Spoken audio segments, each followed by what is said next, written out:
UPSC की तैयारी करने दिल्ली जा रहा था लड़का। ट्रेन में करोड़पति विधवा टीचर ने जो उसके साथ किया, सभी हैरान रह गए। उत्तर प्रदेश के एक छोटे से गांव में सुबह का सूरज अभी पूरी तरह निकला भी नहीं था कि गांव की पगडंडियों पर हलचल शुरू हो चुकी थी। खेतों से आती मिट्टी की खुशबू, पेड़ों पर चहचहाते पक्षी और दूर मंदिर की घंटियों की आवाज पूरे वातावरण को शांत बना रही थी। लेकिन गांव के आखिरी छोर पर बने एक छोटे से कच्चे घर के भीतर आज एक अलग ही बेचैनी थी।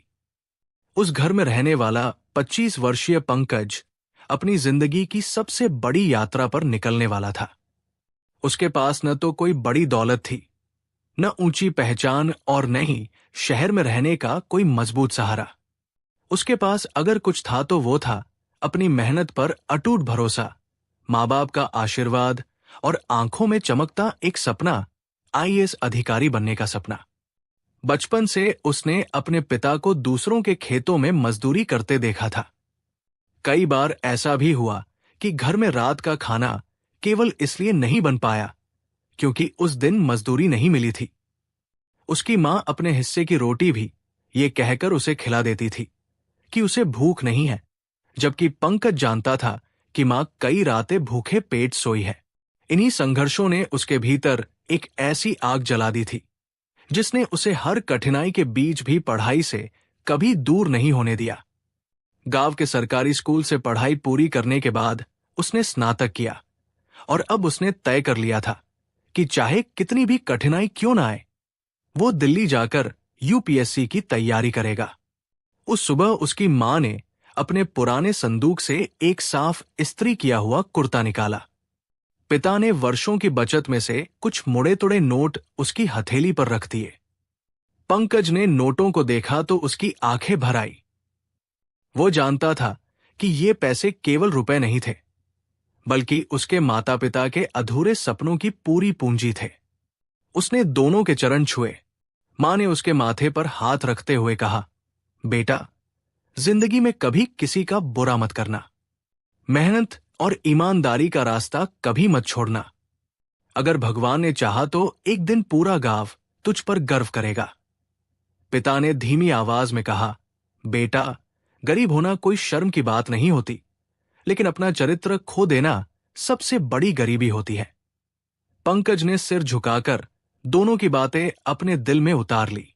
कुछ ही देर बाद गांव के कई लोग उसे बस स्टैंड तक छोड़ने आए। हर कोई उसे शुभकामनाएं दे रहा था। किसी ने कहा, हमारा नाम रोशन करके लौटना। किसी ने कहा, हिम्मत कभी मत हारना। पंकज सबकी बातें सुनकर मुस्कुरा तो रहा था, लेकिन भीतर से भावनाओं का सैलाब उमड़ रहा था। बस से वो शहर पहुंचा और वहां से दिल्ली जाने वाली ट्रेन में सवार हो गया। ये पहली बार था जब वो इतनी लंबी यात्रा पर अकेला निकला था। उसने अपनी छोटी सी पिट्ठू बैग सीट के नीचे रखी और खिड़की के पास बैठकर बाहर देखने लगा। ट्रेन धीरे धीरे चल पड़ी।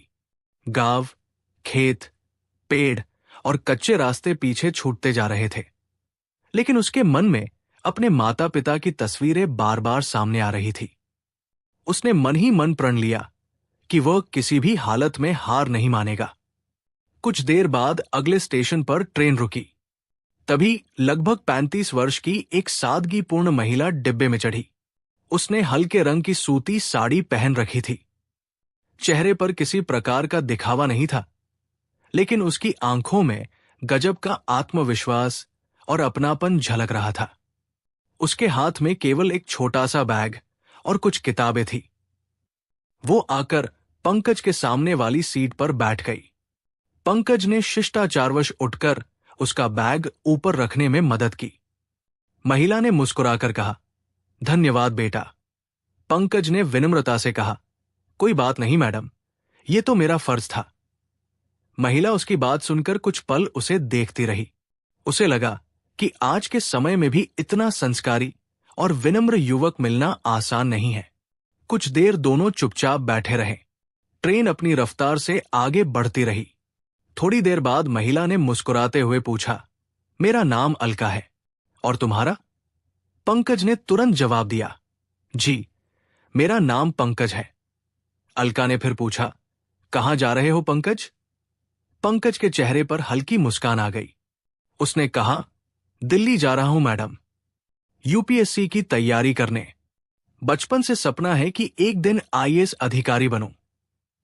अलका ने उसकी आंखों में चमक देखी तो अनायास ही मुस्कुरा उठी। उसने अगला सवाल किया, दिल्ली में कहाँ रहोगे?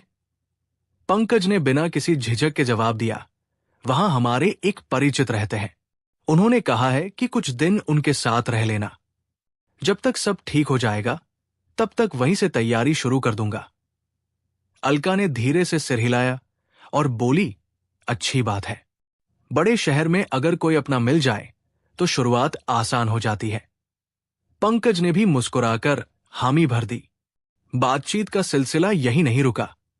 अलका ने उससे उसके गांव, परिवार, पढ़ाई और सपनों के बारे में पूछा।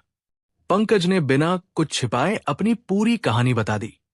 उसने ये भी बताया कि उसके माता पिता ने कितने संघर्ष करके उसे यहां तक पहुंचाया है और अब वो उनकी मेहनत को सफल करना चाहता है। पंकज की सच्चाई और सरलता सुनते सुनते अलका की आंखों में सम्मान साफ दिखाई देने लगा। उसने अपने बारे में केवल इतना बताया कि वह दिल्ली में एक शिक्षिका है। उसने जानबूझकर ये नहीं बताया कि वो देश की जानी मानी शिक्षाविद और करोड़ों की संपत्ति की मालकिन है। वो चाहती थी कि पंकज उसे उसी नजर से देखे जैसी नजर से वो हर सामान्य इंसान को देखता है। दोनों के बीच पढ़ाई, समाज, शिक्षा, ईमानदारी और जीवन के संघर्षों पर लंबी बातचीत होने लगी। डिब्बे में बैठे कई यात्री भी कभी कभी उनकी बातें सुनकर मुस्कुरा देते थे। पंकज की हर बात में विनम्रता थी और अलका के हर शब्द में अनुभव। किसी को भी अंदाजा नहीं था कि ये साधारण सी दिखने वाली मुलाकात आगे चलकर दोनों की जिंदगी की दिशा बदलने वाली है। दोस्तों, अगर आपको कहानी पसंद आ रही है तो मेरा आपसे छोटा सा एक विनम्र निवेदन है कि आप इस वीडियो को एक लाइक करके हमारे चैनल को सब्सक्राइब कर लीजिए और वीडियो को हाई पॉइंट भी कर दीजिए। ट्रेन अपनी रफ्तार से लगातार आगे बढ़ती जा रही थी। खिड़की के बाहर बदलते हुए खेत, छोटे छोटे स्टेशन और दूर तक फैली हरियाली मानो सफर को और भी खूबसूरत बना रहे थे। डिब्बे के अधिकांश यात्री अब अपनी अपनी दुनिया में खो चुके थे, लेकिन पंकज और अलका की बातचीत अभी भी जारी थी। अलका जितनी देर पंकज से बातें करती, उतना ही उसे महसूस होता कि ये लड़का केवल पढ़ाई में ही नहीं, बल्कि अपने संस्कारों और सोच में भी बहुत आगे है। उसने मुस्कुराते हुए पूछा, पंकज, अगर एक दिन तुम सच में आईएएस अधिकारी बन गए तो सबसे पहला काम क्या करोगे? पंकज कुछ क्षण चुप रहा। उसने खिड़की से बाहर देखा, फिर धीरे से बोला, सबसे पहले अपने माता पिता को अपने साथ रखूंगा। उन्होंने पूरी जिंदगी मेरे लिए संघर्ष किया है। उसके बाद मैं कोशिश करूंगा कि मेरे जैसे गरीब बच्चों की पढ़ाई केवल पैसों की वजह से कभी न रुके। मैंने गरीबी देखी है मैडम, इसलिए मैं जानता हूं कि सपनों का टूटना कितना दर्द देता है। पंकज की बात सुनकर अलका के चेहरे पर हल्की मुस्कान आ गई, लेकिन उसकी आंखों में नमी उतर आई। उसे अपने दिवंगत पति की बातें याद आ गई, जो हमेशा कहते थे कि समाज को बदलने के लिए सबसे पहले शिक्षा को मजबूत करना जरूरी है। कुछ पल के लिए वो खामोश हो गई। पंकज ने धीरे से पूछा, मैडम, क्या मैंने कुछ गलत कह दिया? अलका ने तुरंत मुस्कुराकर कहा, नहीं पंकज, तुमने बहुत अच्छी बात कही। ऐसे विचार बहुत कम लोगों के होते हैं। इन्हें हमेशा अपने दिल में जिंदा रखना। तभी चाय वाला डिब्बे में आया। पंकज ने अपनी जेब टटोली। उसके पास बहुत सीमित पैसे थे। वो सोच ही रहा था कि चाय ले या नहीं। तभी अलका ने 2 कुल्हड़ चाय और कुछ बिस्कुट मंगा लिए। उसने एक कुल्हड़ पंकज की ओर बढ़ा दिया। पंकज तुरंत बोला, नहीं मैडम, रहने दीजिए, मैं खुद ले लूंगा। अलका मुस्कुराकर बोली, इसे किसी एहसान की तरह मत देखो। सफर में साथ बैठे हैं, एक कप चाय तो साथ पी ही सकते हैं। पंकज ने झिझकते हुए चाय ले ली और बोला, धन्यवाद मैडम। दोनों चाय पीते हुए बातें करते रहे। तभी सामने बैठे एक बुजुर्ग यात्री का हाथ अचानक कांपने लगा और उनके हाथ से पानी की बोतल नीचे गिर गई। पंकज तुरंत उठकर बोतल उठाने लगा। उसने अपनी सीट से पानी निकालकर उन्हें दिया और पूछा, बाबा, तबीयत तो ठीक है? बुजुर्ग ने मुस्कुराकर कहा, बेटा, अब उम्र हो गई है, हाथ साथ नहीं देते। पंकज ने बिना किसी दिखावे के उनका सामान भी ठीक से रख दिया। अलका ये सब चुपचाप देख रही थी। उसके मन में पंकज के लिए सम्मान और बढ़ गया।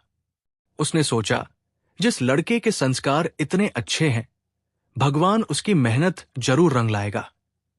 दोपहर होते होते सभी यात्रियों ने अपना अपना खाना निकाल लिया।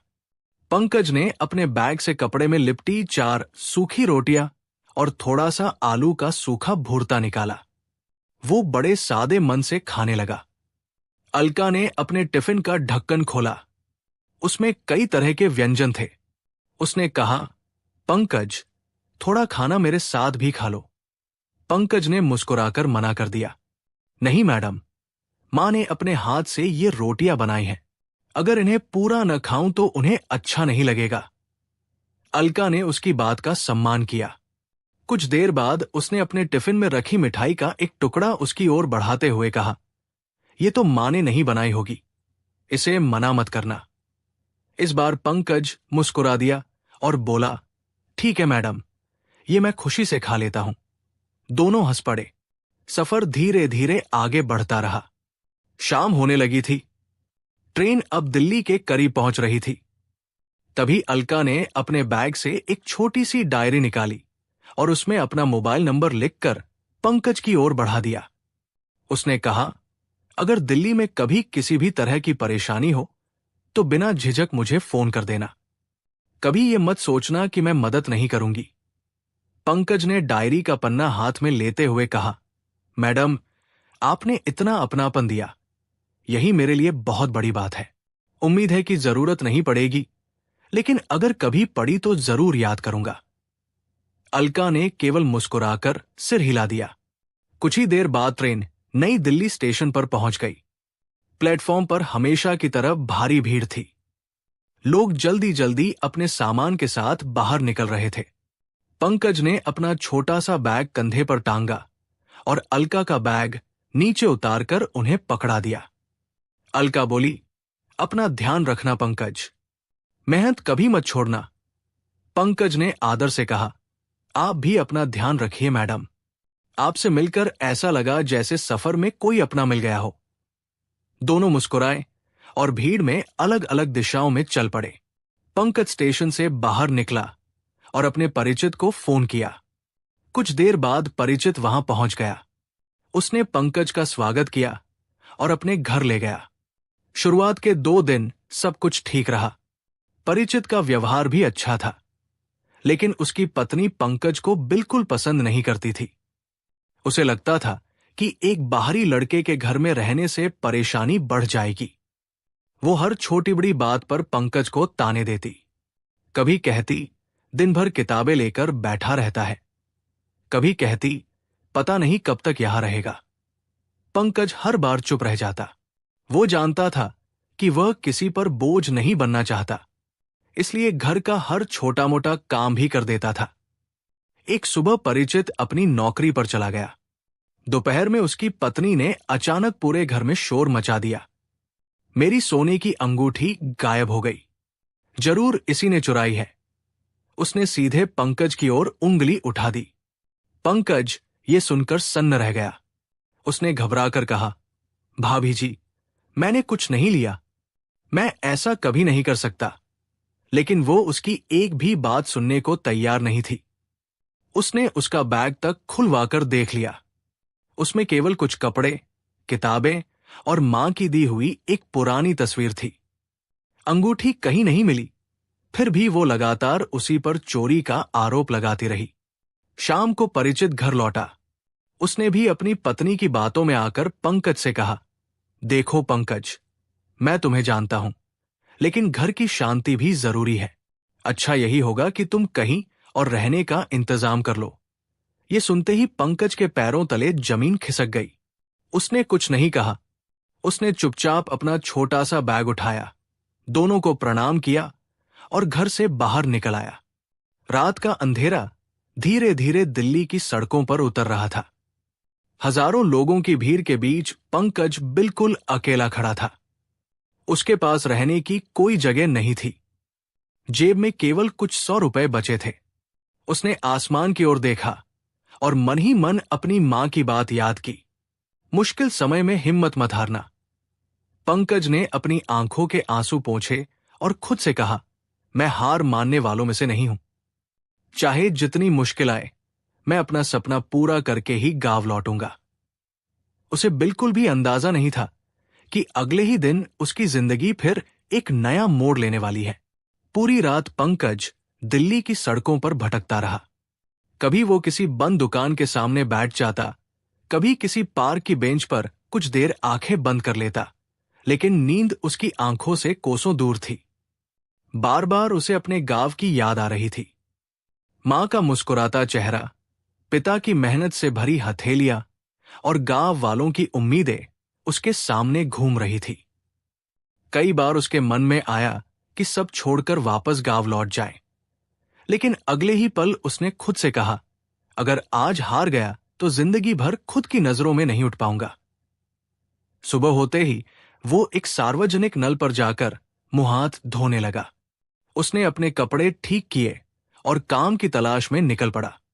वो एक दुकान से दूसरी दुकान तक जाता, विनम्रता से पूछता, भैया कोई काम मिल जाएगा क्या? लेकिन हर जगह से एक ही जवाब मिलता, अभी जरूरत नहीं है। दोपहर होने लगी थी।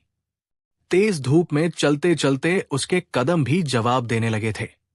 तभी उसकी नजर एक पुरानी लेकिन बेहद व्यवस्थित किताबों और स्टेशनरी की दुकान पर पड़ी। दुकान के बाहर बोर्ड लगा था, शर्मा बुक डिपो। अंदर लगभग 60-65 वर्ष के एक बुजुर्ग व्यक्ति ग्राहकों को किताबें दिखा रहे थे। उनके चेहरे पर सादगी और अपनापन साफ झलक रहा था। पंकज ने हिम्मत जुटाई और दुकान के अंदर जाकर हाथ जोड़कर बोला, नमस्ते अंकल जी, क्या यहां कोई काम मिल सकता है? मैं पढ़ाई भी करता हूं और मेहनत से किसी भी तरह का काम कर सकता हूं। बुजुर्ग ने चश्मा उतारकर पंकज की ओर देखा। उन्होंने शांत स्वर में पूछा, पहले बैठो बेटा, फिर आराम से बताओ। पंकज ने उन्हें अपने गांव से लेकर दिल्ली आने तक की पूरी कहानी बता दी, लेकिन उसने किसी के लिए कोई शिकायत नहीं की। उसने केवल इतना कहा, मुझे बस इतना काम चाहिए कि मैं अपना खर्च चला सकूं और पढ़ाई जारी रख सकूं। बुजुर्ग उसकी बातें ध्यान से सुनते रहे। कुछ देर बाद उन्होंने मुस्कुराकर कहा, मेरा नाम हरिशंकर शर्मा है। उम्र बहुत हो गई है, दुकान संभालने वाला कोई नहीं है। अगर तुम ईमानदारी से काम करोगे तो आज से ही यही काम शुरू कर दो। पंकज की आंखों में खुशी छलक आई। उसने तुरंत उनके पैर छू लिए और बोला, अंकल जी, मैं आपको कभी शिकायत का मौका नहीं दूंगा। शर्मा जी ने उसका कंधा थपथपाया और कहा, बेटा, मेहनत करने वाले लोग मुझे बहुत पसंद है। यहां तुम्हें नौकर नहीं, अपने बेटे की तरह रखा जाएगा। यह सुनकर पंकज की आंखें फिर भर आई। उसी दिन से उसने दुकान का काम संभाल लिया। सुबह दुकान खोलना, किताबें जमाना, ग्राहकों से विनम्रता से बात करना, हिसाब किताब लिखना, सब कुछ वो पूरे मन से करने लगा।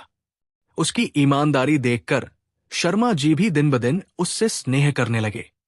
कुछ ही दिनों में दुकान पर आने वाले नियमित ग्राहक भी उसे पहचानने लगे थे। एक शाम हल्की बारिश हो रही थी।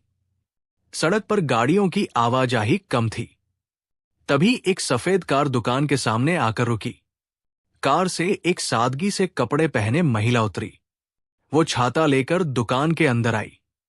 शर्मा जी किसी ग्राहक से बात कर रहे थे, इसलिए पंकज आगे बढ़ा और बोला, नमस्ते मैडम, बताइए आपको कौन सी किताब चाहिए? जैसे ही महिला ने उसकी ओर देखा, दोनों एक पल के लिए ठिठक गए। महिला के चेहरे पर आश्चर्य साफ दिखाई देने लगा। वो मुस्कुराते हुए बोली, पंकज, तुम? पंकज की आंखें भी चमक उठीं। उसने खुशी से कहा, अरे मैडम, आप यहां? आप कैसी हैं? वो और कोई नहीं, अलका थी। अलका ने चारों ओर नजर दौड़ाई, फिर मुस्कुराकर पूछा, तुम यहां काम कर रहे हो? पंकज ने धीमे स्वर में कहा, जी मैडम। अब यही काम करता हूं। अलका ने महसूस किया कि उसके चेहरे की मुस्कान पहले जैसी नहीं रही। उसने तुरंत पूछा, क्या हुआ पंकज? तुम्हारे परिचित के यहां सब ठीक है ना? यह सुनते ही पंकज कुछ क्षण चुप हो गया। शर्मा जी भी दूर खड़े उनकी बातचीत सुन रहे थे। आखिरकार पंकज ने पूरी घटना बता दी कि कैसे उस पर चोरी का झूठा आरोप लगाया गया और उसे घर से निकाल दिया गया। उसने एक भी शब्द किसी के खिलाफ नहीं कहा, केवल इतना बोला, शायद किस्मत मुझे कुछ और सिखाना चाहती थी। भगवान ने शर्मा अंकल जैसे अच्छे इंसान से मिला दिया। अब दिन में यहां काम करता हूं और रात को जहां जगह मिलती है वहीं सो जाता हूं। अलका ये सुनकर भीतर तक हिल गई। उसकी आंखों में नमी आ गई। उसने कभी नहीं सोचा था कि इतना सीधा साधा लड़का दिल्ली आकर इतनी मुश्किलों का सामना करेगा। कुछ क्षण बाद उसने शांत स्वर में पूछा, रात को कहां सोते हो? पंकज ने मुस्कुराने की कोशिश करते हुए कहा, कभी दुकान के पीछे, कभी धर्मशाला में, कभी जहां जगह मिल जाए। चिंता मत कीजिए मैडम, मैं ठीक हूं। यह सुनते ही अलका का दिल भर आया। उसने दृढ़ आवाज में कहा, नहीं पंकज, अब और नहीं, चलो मेरे साथ। पंकज चौंक गया। कहा मैडम? मेरे घर। पंकज तुरंत पीछे हट गया। नहीं मैडम, यह ठीक नहीं होगा। लोग क्या कहेंगे? अलका ने उसकी बात बीच में ही रोक दी। लोगों का काम कहना है, लेकिन एक मेहनती लड़का सड़क पर रात बिताए, ये मैं नहीं देख सकती।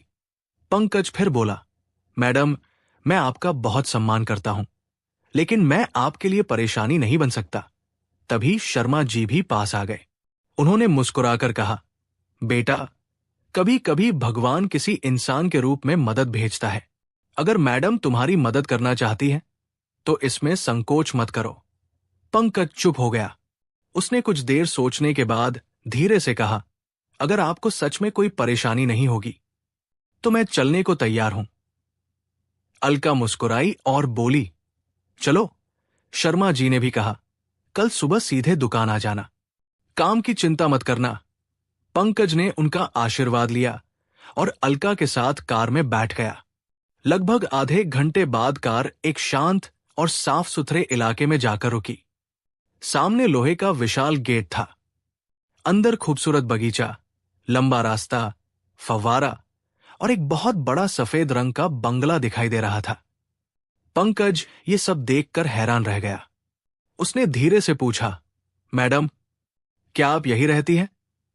अलका मुस्कुराकर बोली, हां, यही मेरा घर है। पंकज कुछ बोल ही नहीं पाया।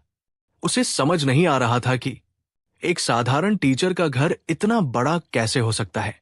अलका उसे अंदर ले गई। पूरे घर में सादगी थी, लेकिन हर चीज बेहद व्यवस्थित और सुंदर थी। दीवारों पर महान शिक्षाविदों और स्वतंत्रता सेनानियों की तस्वीरें लगी थी। पंकज सब कुछ आश्चर्य से देख रहा था।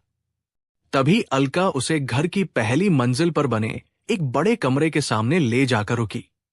उसने दरवाजा खोला। दरवाजा खुलते ही पंकज की आंखें आश्चर्य से फैल गई। कमरे की चारों दीवारों पर बड़ी बड़ी अलमारियां थी, जिनमें सैकड़ों किताबें करीने से सजी हुई थी। इतिहास, भूगोल, भारतीय संविधान, अर्थशास्त्र, विज्ञान, अंतर्राष्ट्रीय संबंध, निबंध, करंट अफेयर्स और यूपीएससी की लगभग हर महत्वपूर्ण पुस्तक वहां मौजूद थी। बीच में एक बड़ा अध्ययन टेबल, आरामदायक कुर्सी और उजाले से भरा शांत वातावरण था। पंकज कुछ क्षण तक बिना पलक झपकाए उस कमरे को देखता रहा। उसके होंठ कांपते हुए बोले, मैडम, क्या आप भी यूपीएससी की तैयारी करती हैं? अलका हल्का सा मुस्कुराई। उसने पंकज की ओर देखा और धीमे स्वर में कहा, नहीं पंकज, ये सब तुम्हारे लिए है। पंकज अवाक होकर उसकी ओर देखने लगा। उसके पास शब्द ही नहीं बचे थे। पंकज कुछ क्षण तक बिल्कुल निश्चल खड़ा रहा। उसकी नजरें कभी उन ऊंची अलमारियों में सजी मोटी मोटी किताबों पर जाती, तो कभी अलका के शांत चेहरे पर टिक जाती। उसे यकीन ही नहीं हो रहा था कि जिस महिला से उसकी मुलाकात कुछ दिन पहले ट्रेन में हुई थी, वो उसके लिए इतना सब कुछ कर सकती है। उसने धीरे धीरे एक किताब उठाई। वो भारतीय संविधान की प्रसिद्ध पुस्तक थी। फिर दूसरी अलमारी में इतिहास, भूगोल, अर्थशास्त्र, विज्ञान, पर्यावरण, अंतर्राष्ट्रीय संबंध, निबंध और पिछले कई वर्षों के प्रश्न पत्र करीने से रखे हुए थे। हर किताब बिल्कुल नई थी। पंकज की आंखें भर आई। उसने कांपती आवाज में पूछा, मैडम, ये सब मेरे लिए? अलका ने मुस्कुराकर कहा, हाँ पंकज, जिस दिन ट्रेन में तुमने अपने सपनों के बारे में बताया था, उसी दिन मुझे लगा था कि तुम्हें केवल एक सही माहौल और सही मार्गदर्शन की जरूरत है। किताबें तो केवल साधन है, मंजिल तक पहुंचाने वाली चीज तुम्हारी मेहनत होगी। पंकज ने तुरंत दोनों हाथ जोड़ लिए। मैडम, मैं आपका ये एहसान जिंदगी भर नहीं चुका पाऊंगा। अलका ने गंभीर स्वर में कहा, एक बात याद रखना, इसे कभी एहसान मत कहना। शिक्षा पर खर्च किया गया पैसा कभी खर्च नहीं होता, वो समाज का भविष्य बनकर लौटता है। पंकज कुछ देर तक चुप रहा। फिर उसने धीमे स्वर में कहा, लेकिन मैडम, मैं यहां नहीं रह सकता। अलका ने आश्चर्य से पूछा, क्यों? पंकज ने सिर झुकाकर कहा, आप अकेली हैं, मैं एक अनजान लड़का हूं। अगर मैं यहां रहने लगा तो लोग आपके बारे में तरह तरह की बातें करेंगे, आपके सम्मान पर उंगली उठेगी। मैं ऐसा बिल्कुल नहीं चाहता। अलका कुछ पल उसे देखती रही। फिर उसके चेहरे पर हल्की मुस्कान आ गई। पंकज, तुम सचमुच बहुत अलग हो। आजकल लोग बिना सोचे मदद लेने दौड़ पड़ते हैं, लेकिन तुम मेरी इज्जत की चिंता कर रहे हो। पंकज बोला, मैडम, मेरी मां ने सिखाया है कि किसी भी महिला का सम्मान सबसे पहले होना चाहिए। मैं अपनी वजह से आपको किसी परेशानी में नहीं डाल सकता। अलका की आंखें नम हो गई। उसने शांत स्वर में कहा, तुम्हारी यही सोच मुझे तुम पर भरोसा करने के लिए मजबूर करती है। सुनो पंकज, मैं इस शहर में अकेली जरूर रहती हूं, लेकिन कमजोर नहीं हूं। यहां का हर व्यक्ति मुझे जानता है। मैं किसी से डरकर अपना निर्णय नहीं बदलती। पंकज फिर भी चुप रहा। अलका ने आगे कहा, ठीक है, अगर तुम्हें संकोच है तो एक बात मान लो। दिन भर तुम शर्मा जी की दुकान पर काम करोगे, शाम को सीधे यहां आओगे, रात का खाना खाओगे, पढ़ाई करोगे और यही इस अध्ययन कक्ष के साथ वाले कमरे में आराम करोगे। सुबह फिर दुकान चले जाना। तुम्हारे और मेरे बीच का रिश्ता केवल गुरु और विद्यार्थी का रहेगा, इससे ज्यादा कुछ नहीं। पंकज ने कुछ देर सोचा। उसे लगा कि इससे बेहतर अवसर शायद उसे कभी नहीं मिलेगा। उसने सिर झुकाकर कहा, अगर आप यही चाहती है तो मैं आपकी बात मान लेता हूं। अलका मुस्कुराई, बस एक शर्त मेरी भी है। पंकज ने पूछा, क्या? अलका बोली, आज के बाद कभी अपने आप को गरीब मत कहना। जिसके पास सपने, मेहनत और चरित्र हो, वो कभी गरीब नहीं होता। पंकज की आंखों में फिर नमी उतर आई। उसने पहली बार महसूस किया कि सामने खड़ी महिला केवल पढ़ी लिखी नहीं, बल्कि जीवन को गहराई से समझने वाली इंसान भी है। उसी रात उसने पहली बार उस कमरे में बैठकर पढ़ाई शुरू की। कमरे में इतनी शांति थी कि किताब का हर शब्द सीधे उसके मन में उतरता जा रहा था।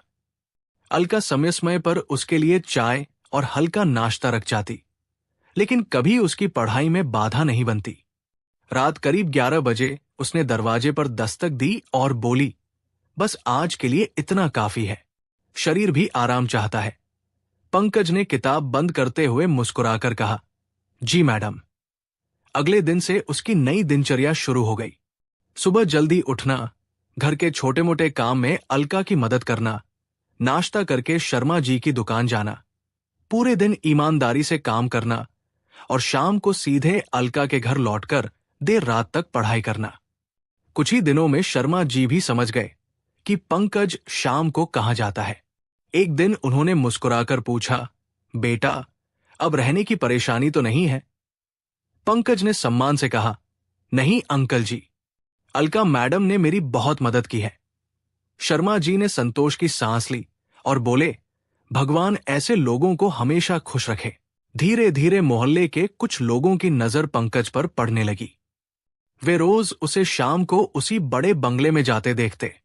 कुछ लोगों ने कानाफूसी शुरू कर दी। लगता है उस लड़के और मैडम के बीच कुछ तो बात है। दूसरा बोला, वरना कोई इतना बड़ा घर किसी अनजान लड़के के लिए क्यों खोल देगा। तीसरा बोला, छोड़ो, अमीर लोगों की बातें कौन समझ सकता है। लेकिन किसी में भी इतनी हिम्मत नहीं थी कि अलका से जाकर कुछ पूछ सके। पूरे इलाके में उसकी पहचान एक ईमानदार, स्वाभिमानी और सम्मानित महिला की थी। उसने वर्षों तक शिक्षा के क्षेत्र में काम करके लोगों का विश्वास जीता था, इसलिए बातें केवल फुसफुसाहट तक ही सीमित रही। एक शाम पंकज ने अलका से कहा, मैडम, मुझे लगता है कि मेरी वजह से लोग बातें बना रहे हैं। अगर आप कहें तो मैं कहीं और कमरा ढूंढ लेता हूं। अलका मुस्कुराई और बोली, पंकज, अगर हम हर झूठी बात से डरकर सही काम करना छोड़ दें तो दुनिया में कोई अच्छा काम ही नहीं होगा। तुम्हारा ध्यान केवल पढ़ाई पर होना चाहिए। बाकी दुनिया क्या सोचती है उसे सोचने दो। पंकज ने सिर झुका लिया। वो समझ गया था कि अलका केवल किताबों की शिक्षिका नहीं, बल्कि जीवन की भी शिक्षिका है। समय तेजी से बीतने लगा। अब पंकज पहले से कहीं अधिक आत्मविश्वास के साथ पढ़ाई कर रहा था। कठिन विषय जो कभी उसे डराते थे, अब धीरे धीरे आसान लगने लगे। अलका स्वयं भी समय निकालकर उससे चर्चा करती, उत्तर लेखन का अभ्यास करवाती और बताती कि एक अच्छे अधिकारी की सोच कैसी होनी चाहिए। एक रात पढ़ाई खत्म होने के बाद पंकज की नजर ड्राइंग रूम में रखी एक तस्वीर पर पड़ी। तस्वीर में अलका अपने पति के साथ मुस्कुरा रही थी। तस्वीर पर फूलों की माला चढ़ी हुई थी। पंकज ने धीरे से पूछा, मैडम, क्या ये आपके? अलका ने तस्वीर की ओर देखा और शांत स्वर में बोली, हां, ये मेरे पति थे। कई वर्ष पहले एक सड़क दुर्घटना में उनका निधन हो गया। उसके बाद से मैं अकेली हूं। कुछ क्षण के लिए पूरे कमरे में सन्नाटा छा गया। पंकज ने धीरे से कहा, मुझे माफ कर दीजिए मैडम, मेरा आपको दुखी करने का इरादा नहीं था। अलका ने हल्की मुस्कान के साथ कहा, नहीं पंकज, कुछ रिश्ते भले साथ छोड़ देते हैं, लेकिन उनकी सीख हमेशा साथ रहती है। उन्होंने ही मुझे सिखाया था कि अगर जिंदगी में कभी किसी योग्य इंसान की मदद करने का मौका मिले तो कभी पीछे मत हटना। शायद इसलिए भगवान ने उस दिन ट्रेन में हमारी मुलाकात कराई थी। यह सुनकर पंकज की आंखें नम हो गई। उसने मन ही मन संकल्प लिया कि वो अलका के विश्वास को कभी टूटने नहीं देगा। उसी समय दीवार पर लगी घड़ी ने रात के 12 बजने का संकेत दिया। बाहर हल्की हवा चल रही थी, लेकिन पंकज के भीतर अब एक नई ऊर्जा जन्म ले चुकी थी। उसे लगने लगा था कि उसकी मंजिल अब पहले से कहीं ज्यादा करीब है, हालांकि असली परीक्षा अभी बाकी थी। समय धीरे धीरे आगे बढ़ता गया। अब पंकज की जिंदगी पूरी तरह अनुशासित हो चुकी थी। सुबह सूरज निकलने से पहले उठना, कुछ देर अखबार पढ़ना, महत्वपूर्ण घटनाओं के नोट्स बनाना, फिर शर्मा जी की दुकान पर पहुंच जाना और शाम होते ही सीधे अलका के घर लौटकर देर रात तक पढ़ाई करना उसकी दिनचर्या बन चुकी थी। कई बार थकान इतनी ज्यादा होती कि उसकी आंखें किताब पढ़ते पढ़ते बंद होने लगती, लेकिन जैसे ही उसने अपने माता पिता का संघर्ष याद आता, वह फिर से पूरी लगन के साथ पढ़ाई में जुट जाता। अलका दूर खड़ी यह सब देखती रहती। उसे विश्वास हो चुका था कि यह लड़का केवल सपना नहीं देखता, बल्कि उसे पूरा करने की क्षमता भी रखता है। वह समय समय पर उसका उत्साह बढ़ाती और कहती, पंकज, याद रखो, यूपीएससी केवल ज्ञान की परीक्षा नहीं है, यह धैर्य, ईमानदारी और आत्मविश्वास की भी परीक्षा है। पंकज हर बार मुस्कुराकर कहता, जी मैडम, मैं पूरी मेहनत करूंगा। आखिर वह दिन भी आ गया जिसका उसे वर्षों से इंतजार था। यूपीएससी प्रारंभिक परीक्षा का दिन। सुबह पंकज ने सबसे पहले अपने माता पिता को फोन किया। माँ ने कहा, बेटा, भगवान का नाम लेकर जाना, सब अच्छा होगा। पिता बोले, हमें तेरी मेहनत पर भरोसा है। इसके बाद उसने अलका और शर्मा जी के चरण स्पर्श किए। दोनों ने उसे आशीर्वाद दिया। पंकज परीक्षा केंद्र पहुंचा। उसके चारों ओर हजारों अभ्यर्थी थे, लेकिन आज उसके मन में घबराहट नहीं, बल्कि आत्मविश्वास था। परीक्षा समाप्त हुई। कुछ दिनों बाद परिणाम आया। पंकज प्रारंभिक परीक्षा में सफल हो चुका था। सबसे पहले उसने गांव फोन किया। उधर माँ खुशी से रो पड़ी। पूरे गांव में मिठाइयाँ बंटने लगी। लेकिन पंकज जानता था कि यह केवल पहला पड़ाव था। उसने पहले से भी अधिक मेहनत शुरू कर दी। अब मुख्य परीक्षा की तैयारी चल रही थी। अलका रोज उसके उत्तर पढ़ती, गलतियां सुधारती और उसे बेहतर लिखने की सलाह देती। शर्मा जी दुकान पर उसका काम हल्का कर देते, ताकि उसे पढ़ाई के लिए अधिक समय मिल सके। आखिर मुख्य परीक्षा भी समाप्त हुई। कुछ महीनों बाद उसका परिणाम आया। पंकज मुख्य परीक्षा में भी सफल हो गया था। अब केवल अंतिम इंटरव्यू बाकी था। इंटरव्यू की तैयारी के दौरान अलका ने उसे केवल किताबों की बातें नहीं सिखाई, बल्कि यह भी सिखाया कि एक अधिकारी का व्यवहार कैसा होना चाहिए, लोगों से कैसे बात करनी चाहिए और कठिन परिस्थितियों में कैसे निर्णय लेना चाहिए। इंटरव्यू के दिन अलका ने मुस्कुराकर कहा, आज वही बनकर जाना जो तुम वास्तव में हो, और किसी जैसा बनने की कोशिश मत करना। पंकज ने सिर झुकाकर कहा, आपकी हर बात हमेशा याद रखूंगा। इंटरव्यू भी बहुत अच्छा हुआ। अब केवल परिणाम का इंतजार था। वह इंतजार हर दिन को लंबा बना रहा था। आखिर वह सुबह भी आ गई, जब पूरे देश में यूपीएससी का अंतिम परिणाम घोषित होना था। पंकज कांपते हाथों से अपना रोल नंबर खोज रहा था। अचानक उसकी नजर स्क्रीन पर पड़ी। उसका रोल नंबर सामने लिखा हुआ था। कुछ क्षण तक उसे विश्वास ही नहीं हुआ। फिर उसकी आंखों से आंसू बहने लगे। वह खुशी से चिल्ला उठा, मैं आईएएस बन गया। उसकी आवाज सुनकर अलका और शर्मा जी भी दौड़कर आए। पंकज उनके चरणों में गिर पड़ा। उसकी आंखों से लगातार आंसू बह रहे थे। वह रोते हुए बोला, मैडम, अगर उस दिन ट्रेन में आपसे मुलाकात ना हुई होती, अगर आपने मेरा साथ ना दिया होता, अगर आपने मुझे यह घर, यह किताबें और हिम्मत ना दी होती, तो शायद मैं आज यहाँ कभी नहीं पहुँच पाता। यह सफलता आपकी है। अलका ने तुरंत उसे उठाया और उसके सिर पर हाथ फेरते हुए बोली, नहीं पंकज, यह तुम्हारी मेहनत का फल है। मैंने केवल तुम्हें रास्ता दिखाया। उस रास्ते पर चलने का साहस तुमने दिखाया।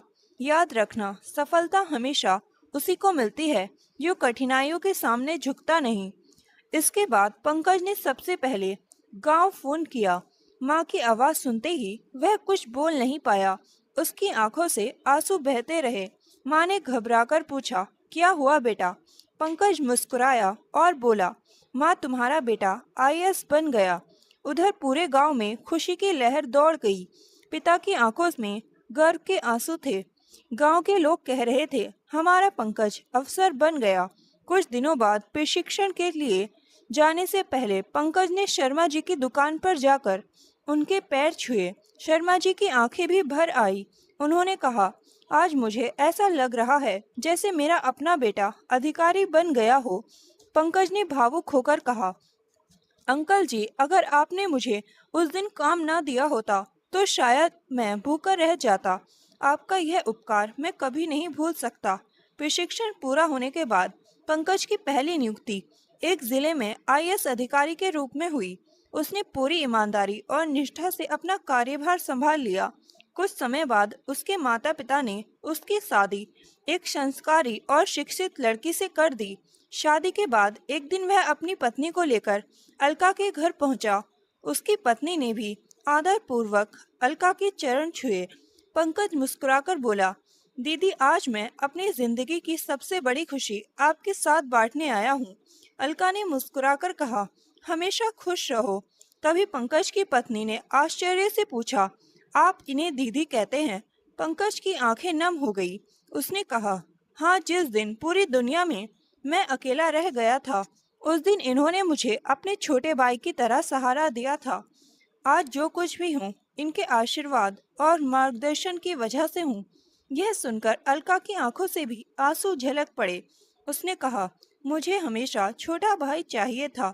भगवान ने शायद यह मेरी इच्छा तुम्हारे रूप में पूरी कर दी।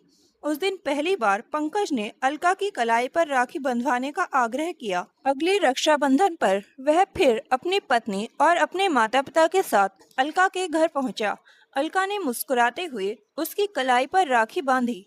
पंकज ने भावुक होकर कहा, दीदी यह रिश्ता खून का नहीं है, लेकिन मेरे लिए दुनिया के हर रिश्ते से बढ़कर है। अलका ने कहा, रिश्ते खून से नहीं, विश्वास और सम्मान से बनते हैं। समय गुजरता गया। हर रक्षाबंधन पर, हर दीपावली और हर खुशी के मौके पर पंकज अपने परिवार के साथ सबसे पहले अलका के घर जाता। उसके बच्चे भी उन्हें बड़ी बुआ कहकर पुकारने लगे। अलका का विशाल घर जो कभी सूना लगता था, अब हर त्योहार बच्चों की हंसी से गूंजने लगा। एक दिन शाम को बरामदे में बैठकर चाय पीते हुए पंकज ने मुस्कुराकर कहा, दीदी जिंदगी में लोग कहते हैं कि भगवान दिखाई नहीं देते, लेकिन मुझे तो भगवान उस ट्रेन में मिल गए थे जब आपने मेरे सामने वाली सीट पर आकर बैठी थी। अलका ने मुस्कुराते हुए आसमान की ओर देखा और बोली, पंकज नहीं, भगवान ने उस दिन हम दोनों को मिलाया था। तुम्हें मंजिल तक पहुंचना था और मुझे अपने जीवन का उद्देश्य। दोनों की आंखों में संतोष था। डूबते सूरज की सुनहरी किरणें पूरे आंगन में फैल रही थी। उस पल यह साफ हो चुका था कि दुनिया में सबसे अनमोल रिश्ता वही होता है जो बिना किसी स्वार्थ के केवल विश्वास, सम्मान और अपनापन पे टिका हो। यही रिश्ता पंकज और अलका के बीच जीवन भर बना रहा। उनकी कहानी हर उस इंसान के लिए प्रेरणा बन गई जो कठिन परिस्थितियों में भी अपने सपनों का दमन नहीं छोड़ता। तो दोस्तों, यह थी हमारी आज की नई कहानी। कहानी आपको कैसी लगी हमें कमेंट करके अवश्य बताएं। अगर आपको कहानी पसंद आई है तो इस वीडियो को एक लाइक करें, हमारे चैनल को सब्सक्राइब करें। मिलते हैं फिर से एक नई इंटरेस्टिंग कहानी के साथ। तब तक के लिए धन्यवाद। जय हिंद, जय भारत।